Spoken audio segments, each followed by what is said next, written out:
Hello po mga idol.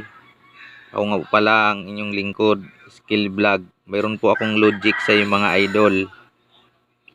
Mag-isip po kayo ng isang number. Kahit anong number po mga idol. Kung nakapag-isip na po kayo mga idol ng isang number, i-times nyo po sa 2. Kung na-times nyo na sa 2 mga idol, mayroon ng sagot. I-plus nyo naman po sa 10.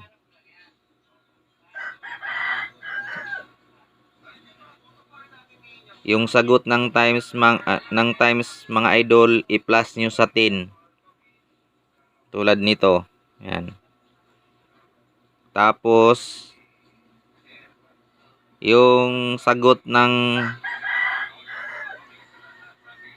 plus mga idol, i-divide nyo naman sa 2. Mayroon namang sagot mga idol. Yung sagot ng divide mga idol, i-minus nyo po yung naisip nyong number dito sa taas. Yung kanina, yung naisip nyo pong number, i-minus nyo po doon sa sagot ng divide.